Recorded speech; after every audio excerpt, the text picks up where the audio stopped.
Joining us now here at WOBX.com is Bob McNab. He is an economist at Old Dominion University. Bob, thanks for taking some time to speak with us this morning. Thanks for having me, Sam. Bob, give everybody your background, what you do at ODU, and a little bit about yourself. Well, I currently serve as the chair of the Department of Economics in the Strom College of Business. I also work as the director for the Dragas Center for Economic Analysis and Policy. Basically, that means we look at economic conditions in the Commonwealth of Virginia, the Hampton Roads area, which stretches down into North Carolina, and we talk about regional and state level economic development issues over a variety of concerns. Well, and let's get right into that, because the ties between the greater Outer Banks, as we call it, northeastern North Carolina, and the Hampton Roads economically we're meshed together. We rely on each other in various ways. How do you judge right now the health of our economy on a regional level as a whole? Sure. One of the ways we look at whether counties are tied together is by examining commuting patterns. We look at whether workers reside in one county and work in another. And that's why, if you think about the Hampton Roads region, it extends down into North Carolina because there's traffic between Gates and Currituck and the counties in Virginia. And that's why when many people think of Hampton Roads, they are like, it includes counties in North Carolina. We're like, yes, it does. We're economically tied together. So what does that mean for the health of the region? Well, there's good news, and of course, there's bad news. Since you're talking with economists, you get both sides of the coin. Of course. The good news is that we have largely recovered from the impact of the COVID-19 pandemic and shutdowns in 2020. So those dramatically impacted employment, not only here in Chesapeake, in Norfolk and Williamsburg, but also down into the counties in North Carolina. For example, your audience down at OBX, for example, would be quite familiar with the sudden spike in unemployment in the spring of 2020 and the lost summer travel season, because individuals just stayed at home and they really were afraid to travel. And even if they tried to travel, it was really difficult. So what we've seen is that the leisure and hospitality industry actually was one of the first to recover from this pandemic shock of 2020. And why is that? Well, let's think about who goes where. If we're thinking about Washington, D.C., Washington, D.C. attracts a lot of travel and tourism, but a good component of that is international travel and tourism, which is yet to fully recover from the shock of 2020. If you think of Virginia Beach, if you think of the counties in North Carolina, then what do you see? You are seeing domestic tourism lead the way. That is, people, instead of saying, I'm going to go take a vacation in Singapore or Germany, looked at conditions and said, I need to stay in my own backyard. I need to go somewhere where I know what conditions are like. I know I could get home if there's a problem. And so we saw this sudden rise in domestic tourism that's stretching from Virginia Beach all the way down to the coast where you're located.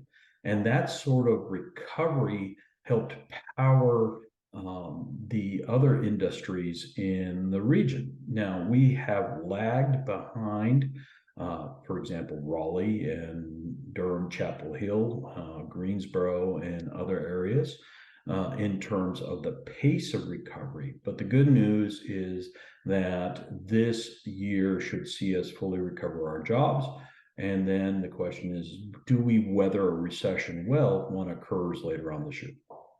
Well, you've brought up 2 points I want to get to. I'll start with the recession side first. We've had different economists. One of the Federal Reserve economists, Sonia Waddell, back in November, did a talk down in Currituck about where things were and where things are headed. We had members of North Carolina's economic development team here not too long ago. It kind of mentioned the same thing. it seems like that we're headed for a soft recession at some point.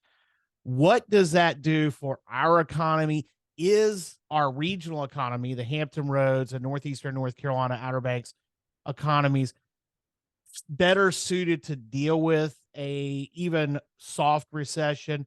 Because we talk about the military industrial complex that we have here, the visitor economy. Where are we right now as far as that goes? Well, if we actually knew if a recession would occur, neither of us would be doing this interview. We'd That's be right. quite rich. Yeah. The problem is that if you look at the standard recession indicators, some of them are pointing straight towards a recession, and others are pointing towards a continued sort of slower recovery. And we continue to look back into the decade prior to COVID and try to apply the lessons of that decade to essentially the post-COVID environment, when actually I would argue we're closer to the 1970s Mm. than we are the 2010s. If you think about the 1970s, the post-Vietnam War era, we had higher inflation. We were coming off of essentially hyper-partisan politics surrounding the Vietnam War, the resignation of Richard Nixon. So we had political uncertainty, we had economic uncertainty, we had an oil embargo and the rise of OPEC, which led to oil price shocks. And if you just change the names a little bit, you end up with the early 2020s. We have inflation, we had Russia's invasion of Ukraine, we have oil and commodity price shocks, not only because of COVID, but because of other issues. And so it becomes very hard to say where the economy is going, especially when you have mixed signals. Right now, markets are still, and we'll use the term betting that we'll enter a recession in the second half of this year or early next year. But employers are still hiring. Job positions that are open still outnumber the number of unemployed individuals in Virginia and also North Carolina. So employers are struggling to fill positions and would expand even more if they could fill all those positions. Corporate profits remain relatively strong, but consumers are feeling the bite of inflation. So every time you pick one indicator, there's another indicator almost pointing in the opposite direction. And that's why most economists are like, we think there's going to be a recession, but there's also a fairly high probability that we just kind of muddle through the remainder of the year and don't really have negative GDP growth, but we don't have strong GDP growth also. What we don't know is what we don't know. The problem is that when you have these black swan type of events, think about the sudden failure of Silicon Valley Bank, the sudden weakness in the financial system. We don't know whether those have additional shocks out there. And I think people really don't appreciate the magnitude of the response of the Federal Reserve with regards to the banking crisis and how that is really the dominant fear right now, which is replacing price stability. If we look back to the Great Recession, the Federal Reserve increased lending to banks in terms of providing dollars, liquidity, by approximately $110 billion over 8 months. In 1 week, in this year, the Federal Reserve loaned out over $150 billion to banks to increase liquidity. So if you think about the pace of the Federal Reserve's intervention in the banking system, it's been much more swift and a much larger increase in terms of we need to provide liquidity and stabilize banks than it was even during the Great Recession in 2007. Which is really surprising. It suggests that the financial system may be weaker than we all believe. And remember, the banking system relies upon people's belief that their money is safe. When people start fearing that their money is not safe, you get the run that you see at Silicon Valley Bank, which was mismanagement, which then got communicated over social media, which led to people pulling out their money. So now you have a liquidity crisis. They couldn't backstop it in time, and so regulators had to step in. So the good news is that there's been a recognition you can't allow that to continue.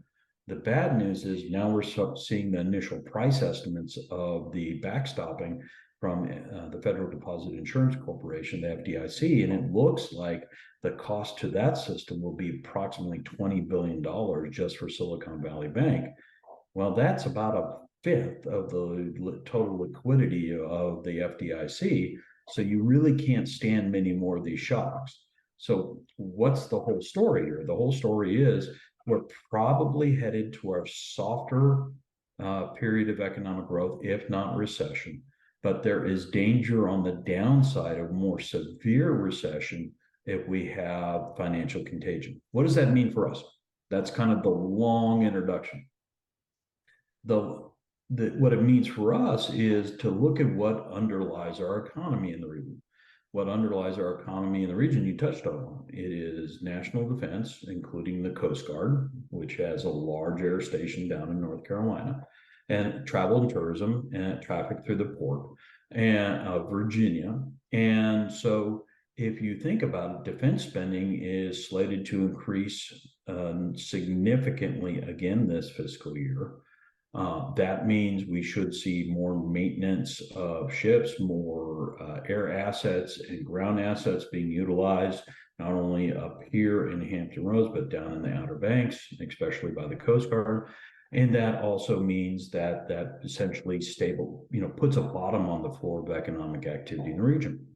What we also know is that people tend to travel even in recessions. Yes, you have downturns, but where that means people substitute closer domestic travel locations for farther away vacations. So instead of going to Hawaii, you go to what's in your backyard. And that backyard effect benefits Virginia Beach. It benefits the Outer Banks because that means your catchment area all of a sudden expands beyond Virginia and North Carolina to include other southeastern states as well. So you may not see a significant downturn in visitor traffic that other sites, which depend on luxury traffic, like Las Vegas, for example, might see in a recession. And so even though we are forecasting much slower economic growth at the national level, we actually predict that the region is going to outperform the nation this year, mainly because of defense spending, travel and tourism, and then continued strong traffic through the Port of Virginia. Bob McNab, Old Dominion University economist, our guest here on WOBX.com. Let's talk about the job market, because you mentioned earlier that it appears that the job market may end up balancing out, but anecdotally, at least anyway, it remains the tightest in our lifetimes. Is that sentiment justified? Well, if you look at the availability of labor versus the demand for labor, the job market is extremely tight. It's challenging for employers. Now, the question is why? And the answer is, again, somewhat complicated, but actually pretty intuitive. Well, first of all, we've had a wave of early retirements with the onset of the pandemic. So individuals saw equity prices increase. So they saw their stock prices increase. They saw their housing values increase. There's this shock in 2020, and they go, okay, I'm out. And so we saw a wave of early retirements. We also saw the impact of long COVID. And what is that? Well, there is no test for long COVID, according to the medical doctors, but it is a collection of symptoms that occur after a COVID-19 infection. And those symptoms are often debilitating. So most recent evidence from the United States and from the NIH here in the United Kingdom and the NIH here in the United States suggests that approximately half of those affected with long COVID are unable to work or must work reduced working hours. That's pretty significant. So then you look at, okay, what percentage of the workforce is affected by long COVID, and you develop some back of the envelope estimates. And we estimated that in Virginia, for example, approximately 60,000 people have either left the labor force or reduced working hours because they can't physically work anymore because of the impact of long COVID, memory fog, respiratory problems, general overall weakness, etc. And so these are debilitating systems. And then they take people in their prime working age out of the workforce. And then, of course, is the availability of childcare. And what we're seeing is that some individuals, especially young mothers and families, are having very, very hard choices with respect to returning to the labor force because childcare is so exorbitantly expensive that they can't afford to do it. And so if you put all those together and then you throw on top of that the continuing opioid epidemic, then you get a much lower rate of labor force participation than you would have otherwise. What does that mean? That means there's just less people in the working age population who are at work or looking for work. That means the pool of available labor is smaller and employer demands have continued to increase, more job openings, but the less skilled labor to fill them. And so that means at the end of the day, just like you talked about, it creates one of the most challenging environments for employers we've seen, especially in the travel, tourism, and hospitality industries, that they cannot find people to fill positions during peak season, and that really constrains the operation of their businesses. And on top of that, I'll throw in something that you and I have in common, being lacrosse referees. You're a soccer referee, so around teenagers all the time. That's another part of the workforce that seems to have, since COVID, not come into the workforce. Right. And so if you look at the data, what was really astounding about the impact of the pandemic was the shock to young workers. The high school students who would have, picked up that summer job or worked at fast food to get some extra money, but also college students just left the labor force entirely and haven't come back. Now, what we're not talking about is how many summer seasonal workers were international students Yes, yeah, who J would ones. come Yep. over here. And so you would go to the water park, whether it's down in North Carolina or up in Williamsburg, and somebody would have a name tag. I'm from Slovakia, I'm from Germany, and they would be working there for the summer. It's the American experience. They make some money, but they really were coming to learn about the United States. That has really just disappeared for the last 2 years. The question is whether it's going to start finally coming back this year with one might say, the complete relaxation of COVID restrictions. International travel for these individuals is still going to be difficult, and that really constrains labor supply. So if you are a seasonal business and you're saying, well, I can depend upon high school students or college students or international students filling, that pool of labor has really dried up and has not returned with the same vigor that we've seen with older workers in North Carolina and also Virginia. All right, you touched on it earlier about SVB. Yesterday, when we're recording this interview on Tuesday, and yesterday, First Citizens announced they've acquired Silicon Valley Bank. First Citizens, of course, has a big presence here in our area and even in southeastern Virginia with Southern Bank. This, with businesses needing capital to grow, just like cars need roads to move, that means access to banks. What's your sense of the regional banking situation relative to these major headlines we've been talking about over the last couple of weeks? Well, the good news in looking at, for example, Chartway or Town Bank or other banks that we might be familiar with in our region is that they're relatively well capitalized. They're not facing the management problems, to the best of my knowledge, that Silicon Valley Bank did. And when you look at the underneath the hood of Silicon Valley Bank, it really is an interest rate squeeze on their bond portfolio. What does that mean? Think of yourself as a bank manager, and you've got money sitting around that you want to invest in a risk-free asset.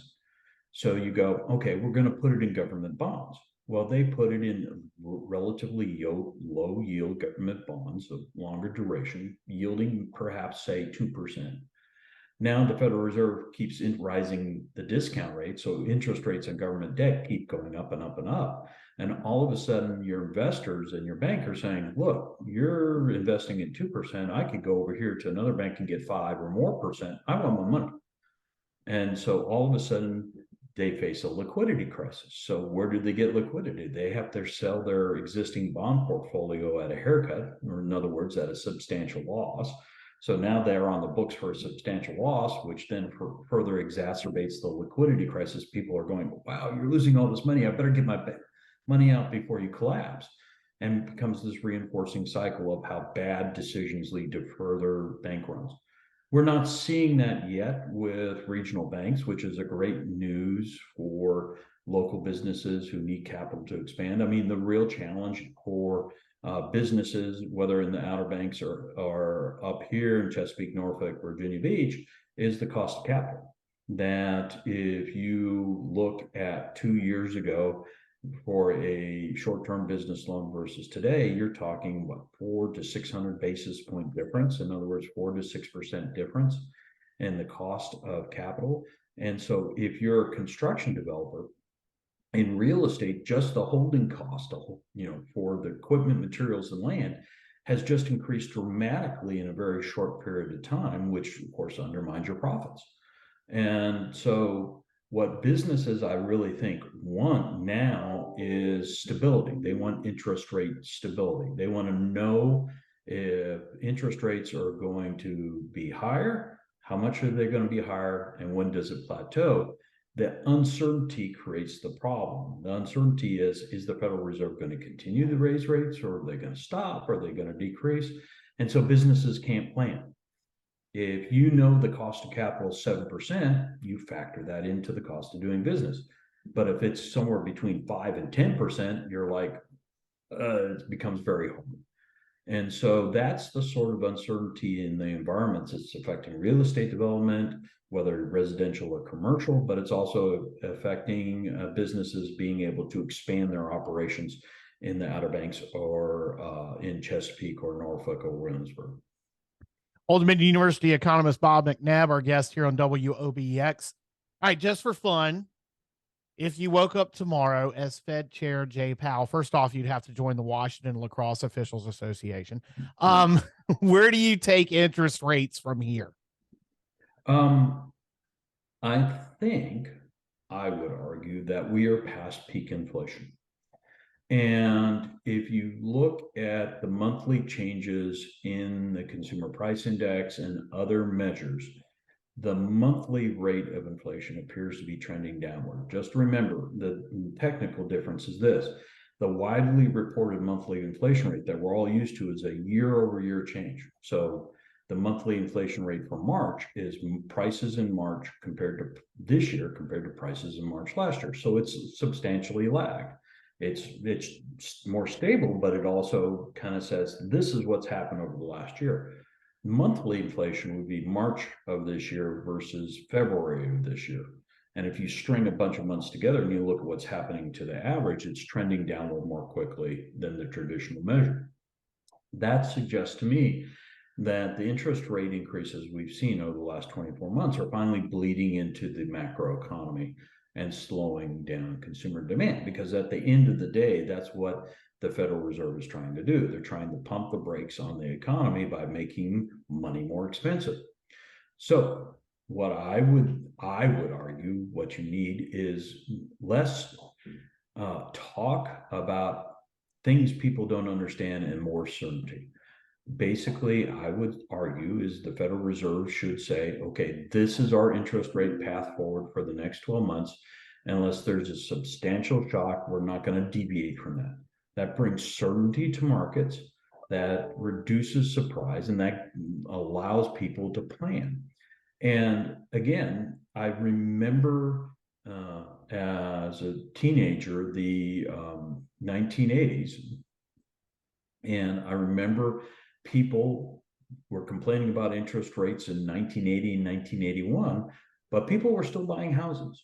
Businesses were still lending capital. Now, nobody liked paying double-digit home mortgages, right? Nobody liked the idea, well, I got to buy a house and the first is 12% or 15%.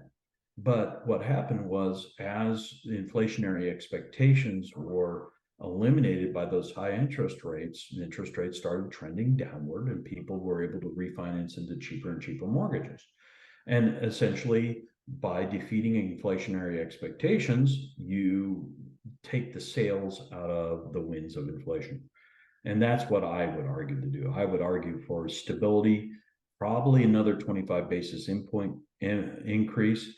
That's a quarter point in the next meeting. And then say, I'm going to hold it stable for the next 6 months. If things continue to develop in the correct direction, we're going to be good. If they're not, then our path would be in the last half, especially in the last quarter of the year, to increase another 25 to 50 basis points. And so their forward-looking guidance is we're good. We're on a trajectory to increase rates, but we're also concerned over here about banking failures. If you tell the banks, look, we're going to probably increase another 25 to 50 basis points by the end of the year if inflation does not moderate more significantly, that allows them time to prepare and not be surprised by interest rate squeezes, which lead to the failure of banks when they mismanage their bond portfolio.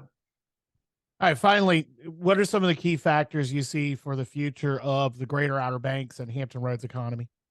Well, I believe at the end of the day, what we need to do, and I will continue to argue this, is we really need to punch through the interstate between Hampton Roads and North Carolina. So North Carolina is largely built out. The proposed interstate. Oh, Interstate 87, right? Yep, which would run from 64 down to the 64 corridor across North Carolina to Raleigh. We got a little piece of it just outside of Raleigh and pieces here there. Our local leaders argue we should be starting it on this end and not on the Raleigh end. Well, and the idea is I keep going back and I look at I-85 in South Carolina. Mm-hmm. And when I was in graduate school in the early 90s, my wife is from Northeast Georgia. So we would go up I-85 and then it was just farmland. You go to South Carolina, it was nothing there. And then BMW says, hey, we're going to build a plant. And everybody's like, why would you ever build a plant? Nobody ever builds. And now you go there and it's just manufacturing galore. It's just this total renaissance of the area. But if that transportation corridor doesn't exist, then BMW doesn't put their plant there. And I think we have two major metropolitan areas that are disconnected.